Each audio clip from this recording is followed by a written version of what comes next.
What is up, RPG fans? In this video, I'll be ranking all of the dungeons in Final Fantasy III. So yeah, let's get right into this. I don't even have to say anything. Got our tiers and let's go. So the first one is the Altar Cave. Why did I call it Altar? I don't know. Just ignore me. I'm being stupid. But anyway, we've got the first cave, the first dungeon in the game. I've got an assortment of pictures.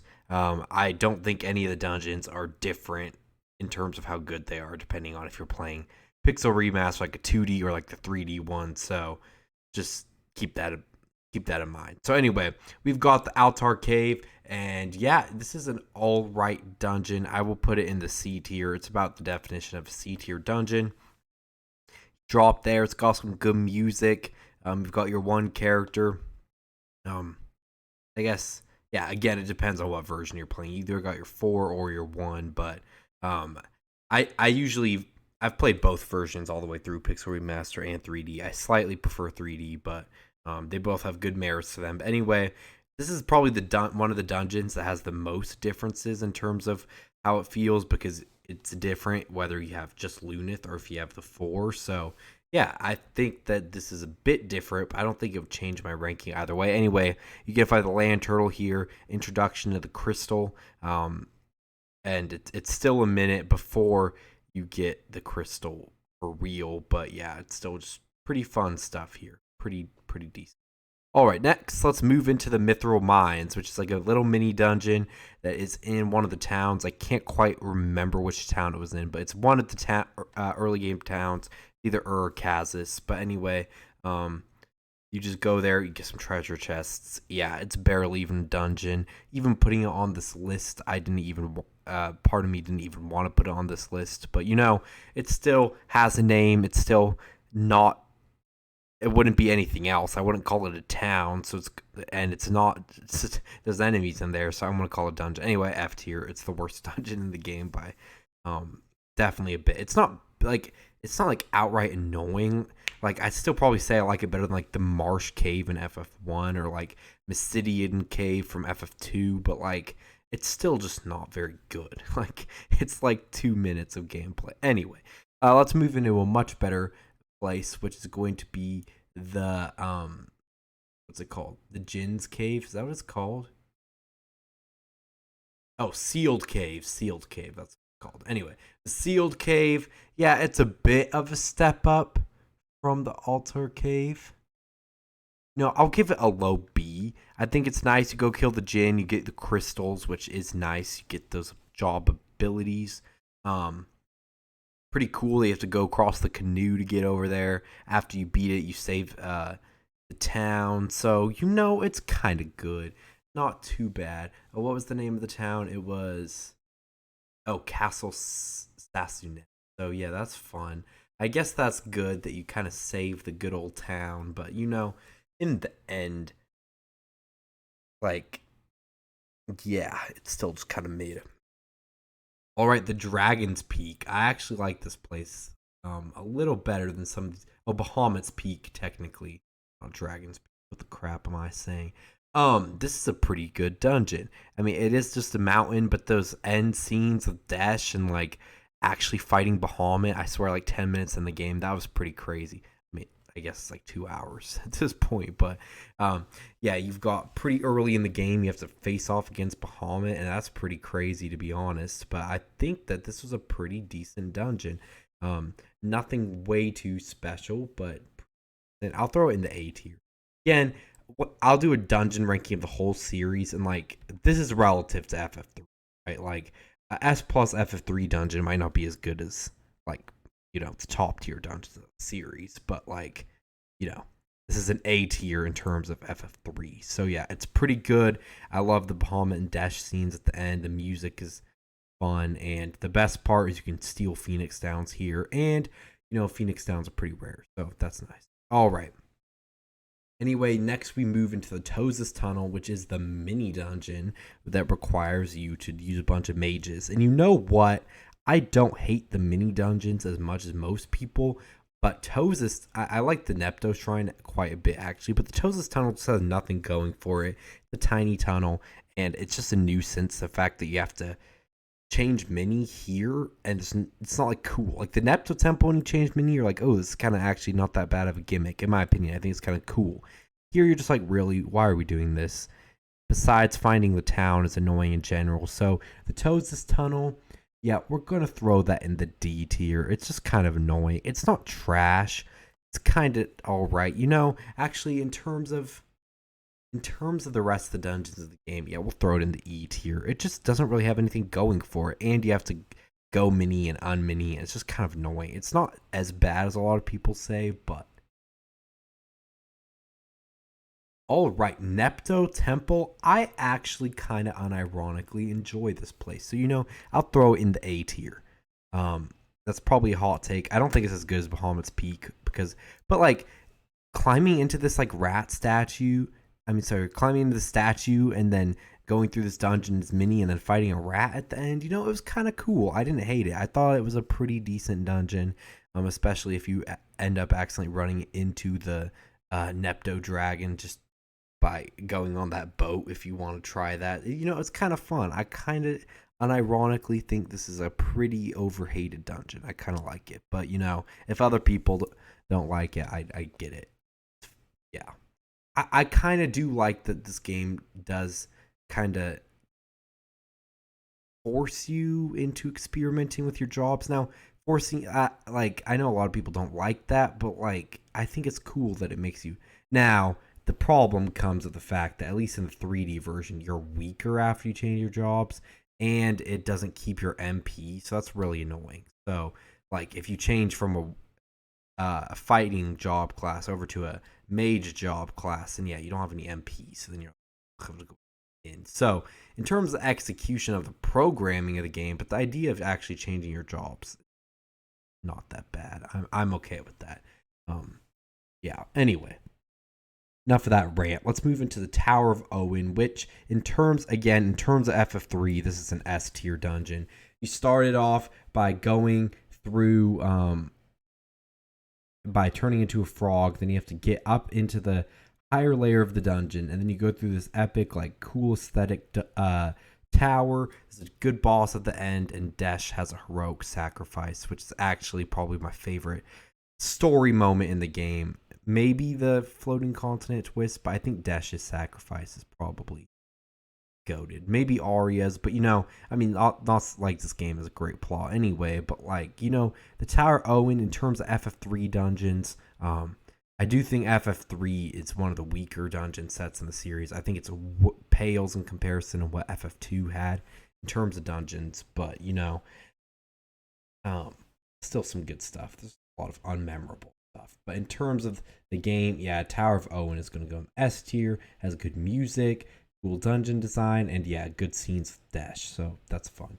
All right, Subterranean Lake. Yeah, this is not a great dungeon. I'll throw it in the C tier, and I'll put it below Altar Cave because you know what? It isn't as iconic. Yes, we get fine battle the guts go at the end, but you know what? That's about it. That's all I remember about this place. Yeah, it's a lake. Whip, woohoo, fun, yippee.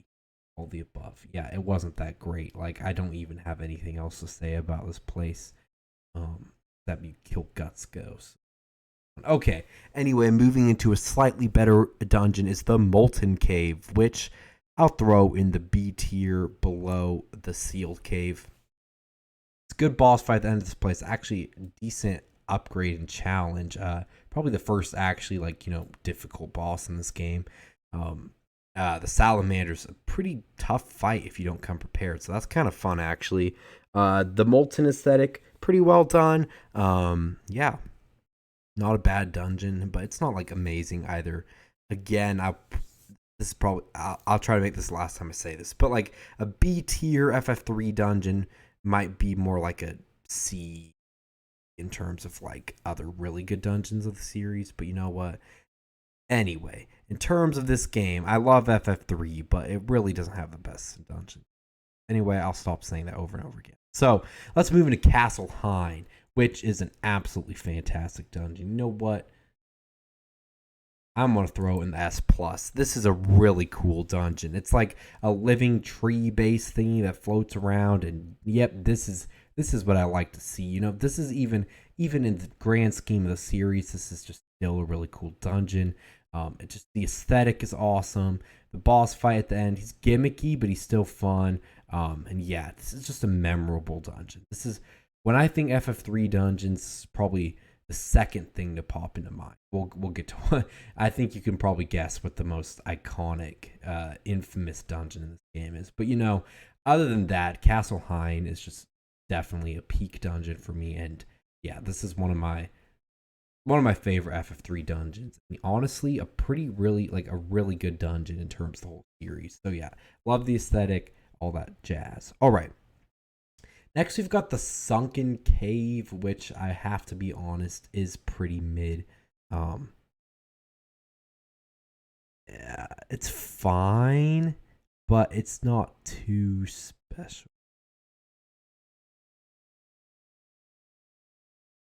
Yeah, I'll probably put it. You know what? In terms of the game, I'm gonna have to put it here. Because in the end, it has what I like about the Tower of Owen. It's got good music, decent design, a great boss fight, and an emotional, well, quote unquote, emotional sacrifice. And it's just really cool, like the surrounding, like flooded, floating continent, like right when you get here. It's just a cool aesthetic, and the Kraken fight is pretty okay. So you know what? That is not a bad dungeon. All right, let's move to the Amur Sewers, which are going in the D. Other than the four old men, this place is kind of annoying, pretty unmemorable. It's not bad, but yeah, the four old men carry this place from being an E or an F tier dungeon. But you know what? It's not the worst thing ever, but like, yeah, you can do a lot better than this. And you just get some dang shoes so that you can go to the next dungeon in the game, which is the Goldor Manor, which has a really cool aesthetic and all that jazz. So you know what? I'm going to throw it up in the A tier. I'll throw it at the top so far. It's got a cool layout with some rooms that you have to have keys to unlock. This gold aesthetic is cool. The boss fight ain't too bad. And it's just a decent dungeon. It's not like absolutely fantastic, but with a good boss and with a good aesthetic and some fun rooms and the thief actually being useful for once, yeah, this is not that bad of a dungeon. All right, what the frick even is this next place? I'm gonna be honest, have I ever seen that before in my life? You know what, I'm gonna have to consult the wiki page. I can't even remember what this place is. Oh, Cave of the Circle. Oh gosh, yeah. I don't even remember at what point in the game you go to this place. Yeah, I remember Magic Circle Cave. It is hidden in the. Oh, yes, I remember this. Yeah, this is mid as frick. This is probably. I mean, I remember now that I'm looking at it what it is, but you just go there. It's like a little secret cave that you go to for like 10 seconds. Doga and Une. I barely even count it as a dungeon, to be honest. I'll throw it in the F tier. It's just not that memorable, honestly. It's the fact I was kind of forgetting what it was anyway. It's not a great sign, and in the end, it's just a worse Doga's Grotto, and that's already a pretty weak dungeon in the first place. So that's fun. So yeah, Cave of the Circle, not a great dungeon, super unmemorable. Yeah. All right. Next, we've got the good old freaking heck. This is is this the Temple of Time? Am I going crazy? This is the Temple of Time. Okay. Yeah, there's a Temple of Time in this game, if you even remember that. But yeah, there's a bunch of rooms here. You take Doga to the bottom of the Cave of the Circle, and then he's like, oh, you got to go underwater. So you go to the Temple of Time that you can get the Noah's loot to awake Une. And you know what? This just feels like they were trying to pad out the runtime. Like, why couldn't Une just be awake anyway? But you know what? It's not the worst dungeon ever. Underwater, a decent, okay underwater place with some fun music. Yeah, I'm grasping at straws here. I'm trying to think of anything good about this place. It's just, I guess it has the same name as a Zelda dungeon. That makes it better, I guess. And yeah, you also get the treasure rooms where you have to have a thief or magic key, which I guess is fun. You know what? This is mid. Um, I'll throw it. I'll put it here. It definitely is more, elaborate and stuff than the Outer Cave, but not as memorable, to be honest. And it's just like, why are we even doing this? This is one of those moments where you're like, okay, FF3, what are we doing? Anyway, next we move into the Ancient Ruins, which is another one of those ones I'm like, what the frick? I forgot this was in this game, because like, what do you even do here? It's after the Temple of Time, and something about Une, or oh yes, this is where you have to get the Invincibles. That's actually kind of cool. We get the new airship. That's kind of fun. Wake up Une, head to the Ancient Ruins, and get the Invincibles. So not too bad. I like this a bit better than the Temple of Time. At least you get something cool at the end. So I guess that makes it not too bad. I'll throw it here. I don't think it's like, it's just not, again, it's not too memorable except for the fact that you get the Invincible. And I already forgot that. So either I just have a bad memory or it's mid as frick, which I think it's a little bit of both. So yeah. All right, next dungeon is, I think this is the Cave of Shadows, if I'm not forgetting. Yes, I actually like this dungeon, and I know a lot of people get annoyed by it, but I like the splitting mechanic is interesting. It makes for a dungeon that, stands out among the rest. Getting there is just kind of a funny thing with the Invincible anyway. The amount of mountains you have to jump over is hilarious. Yeah, getting here, splitting enemies. Yeah, you just have to use the Dark Knight. Dark Knight or mages, and it makes for a pretty unique dungeon, pretty memorable. Might be controversial because I know a lot of people hate this place, but you know what? In terms of this game, I'm gonna throw it in the A tier. I think it's pretty good. Yeah, put it. Actually, you know what? I'm gonna put it in the S tier. In terms of this game, again, I said I was gonna stop saying, but yeah, I just like the mechanic here. I think that it makes it more interesting than a lot of the other dungeons in the game. Sure, I get why people are annoyed by it, but I also am the guy who thought the Lodestone Cavern in FF4 was interesting. And I just like that we get a dungeon with its own unique mechanic here, that it's not like too annoying that I'm like, ugh, this place sucks. But it's also like not too easy that I'm just like, okay, this is just another dungeon. And you know what? It's memorable. Like that's one thing I can give it. Like, even if you don't like it that much, you at least like have a feeling toward it, right? Like you hate it or you like it. Whereas like, I don't know, something like the Temple of Time, you're like, oh, that's even in the game. I forgot about that. So you know what? I think that the Cave of Shadows is a pretty effective and decent dungeon in terms of Final Fantasy 3. All right, Doga's Grotto. Yeah, it's just a little dungeon where you go there after you beat the Cave of Shadows. There's a teleport circle. You go to the grotto, and Doga and Une, you just beat them up, and they give you the Eureka and Sycris keys that allow you to open Forbidden Land of Eureka and the Crystal Tower. And yeah, after you beat this place, you can't ever come back. And you know what? I'll put it in the E tier. Actually, you know what? I'm gonna move Amur Sewers down to the E tier and throw this in D tier because it's quick. There's a boss fight and you get some cool keys. I think that's a little better. I mean, no, I'm gonna put these back. Well, there's a boss fight though. Boss fight or 4 old men? I'm gonna have to go with boss fight. The 4 old men are funny, but you know what? I like myself a boss fight. Okay, Ancient's Maze. This place is really cool in terms of its aesthetic. You get the Earth Crystal. You know what? It's pretty dang good. So, I'm gonna do some maneuvering here. Move some things down a tier. Subterranean Lake is mid. I'm just gonna move all these down 1 tier so that I can make room for the Ancient's Cave right here.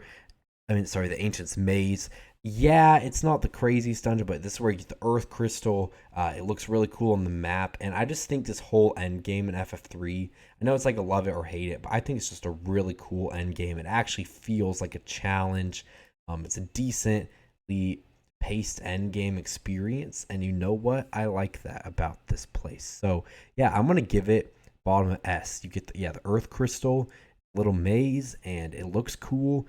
And yeah, it's a good part of this like 4 dungeon marathon that is the final dungeon, and I really like it. Do I get why other people don't like it? Sure, but yeah. All right, the Crystal Tower. I'm throwing it up in S plus. I know a lot of people get pissed off about this place, but I enjoyed the challenge. I liked the dragons. I liked all that jazz. It was pretty dang fun. One of the like upper tier FF Final Dungeons, in my opinion. I know a lot of people probably disagree, but I really appreciated the challenge here. And yeah, the lack of save points is kind of annoying, but like just get good and beat the place. You know, the DS allows for what's it called, saving, sleep moding, and you know what? The Pixel remaster, you can just do crazy save scumming anyway. So you know what? This is not too bad. I love this place. One of the better dungeons in Final Fantasy III. All right, next we got the Sunken Cave, which is about the definition of, you know, a B tier dungeon. It's just a bunch of, you know, little. It's a secret little cave down underwater, and you can get some cool little trinkets down there. It's nothing too special, but you know, optional treasures, never too bad. I can't complain too much about this because you know what? It's kind of cool. So yep, a little optional dungeon where you get some good stuff. So yeah. All right, this next place, I am pretty sure that's Saronia Catacombs. It's where you fight. Oh yeah, that definitely is. That's where you fight Odin. It's this pretty cool place underwater, and it holds some good stuff. You get Odin, and you can steal the Gungnir with your thief, and yeah, it's pretty cool. So I'm gonna throw it. You know, I'm going to move this back up into the A tier and then throw this at the top of B tier. It's a cool place. We fight Odin and all that jazz. So, you know, it's pretty fun. Yeah. All right. And Lake Dohr, it's Leviathan's residence. It is annoying that it's unrevisitable. So if you miss any treasures here, yep, you just miss some content. But you know what? Whatever. I think this is a pretty forgettable place, to be quite honest. Yeah, I think it's decent, but it's not that good. I'll throw it in the C tier. It's not trash, but it's kind of like the Subterranean Lake, but a little cooler because it's Leviathan instead of some random dude named Guts Go. So yeah, and then Bahamut's Lair. I feel the same about this one. It's not too memorable, honestly. You just fight Bahamut. I'll give this D tier, honestly. Like, I know I get why people would like it because, you know, it's Bahamut, but other than the fact that, you know, you actually fight Bahamut, it's pretty bad. And so, you know what? That's my opinion about that. I don't think it's a good dungeon. I think Bahamut's a fun fight, but that can't carry the dungeon. I think it is pretty unmemorable and pretty mid in terms of, like, you compare this to the Bahamut's Lair from FF4 and it's just, that one's so much better. So, and just any other place that houses Bahamut, to be honest, like the peak at the beginning of the game, Bahamut's Peak or whatever, is way cooler than this Bahamut's Lair. It's way more memorable, with that end scene and all that, and dash and all that. Like, that's a good. This is how you do a Bahamut. This is how you do Bahamut. This is how you do Bahamut dirty. So, yeah. All right, Forbidden Land of Eureka. That's my favorite place in the whole game. There's like a billion bosses there. It's a cool labyrinth where it's just an optional place. You get all the ultimate weapons. You get ultimate spells here. It easily dusts the competition, honestly. You know what? I think I'm going to have to move some stuff down. We're going to move A tier. We'll move this to S. We'll move this to S. That looks more like it in my... Actually, I think I'll keep Castle Hein. That's fair. That's fair. Just because that one looks so cool. And yeah, we'll do that. Forbidden Land of Eureka. Yeah, there's just so many bosses. Nope, this is stupid. I'm putting this back down here. There's so many bosses in the Forbidden Land of Eureka. Honestly, this is one of my favorite FF dungeons. You get all these ultimate weapons. It's super fun to explore the whole way through. And yeah, this is how you do a final dungeon. Like, the Crystal Tower is good, but this is how you do an even better final. Yeah. All right, Iron Giant Place. I know it is like literally like 30 seconds a dungeon, but you can fight unlimited dragons here, and you get this awesome Iron Giant boss. And to me, compared to the other dungeons of the game, I'm gonna throw this an S. It's just that much better than the rest. Like, I know that's crazy, but that Iron Giant fight is an awesome super boss. So, I mean, I think it's above any of these other things that are in the A tier and stuff. I know that's silly, but just the combat here is pretty dang good for the Final Fantasy series. So, I like that. Is it objectively a well-designed dungeon? Absolutely not. I don't know what they were thinking, but you know what? It's fine. I think it does a good job of doing what it set out to do, and that's all fun and games. And then the World of Darkness is just cool as frick. I'm going to throw this in the S+ tier as well. Final dungeon. The final part of the final dungeon, the 4-dungeon marathon. Ancient's Maze, then the Forbidden Land Eureka, Crystal Tower, and then the World of Darkness. The World of Darkness is just really cool. 4 boss fights, an amazing aesthetic, and then the final boss. So I guess 5. 5 boss fights overall. Just a great finale to the game. Yeah, I just really liked this dungeon. So let me know what you think in the comment section down below. Did I get it spot on? Did I make a bunch of dumb decisions? Yeah, let me know what you think. And also, if you played the Pixel Remaster version and you don't know what the Iron Giant's Cave is, by the way, it's just like a little cave where you fight a super boss, pretty much. So anyway, yeah, let me know down below what you think about the dungeons. Did I get them spot on, or are my opinions awful? Let me know down below. I think we can all agree that the Forbidden Land of Eureka is the GOAT, though. If you don't agree with that, let me know. But other than that, thank you all for watching this video. Have a fantastic day. Peace out, RPG fans. Thanks to my good man Chemo for being a patron. If you want tons of exclusive RPG content, join now as a patron today.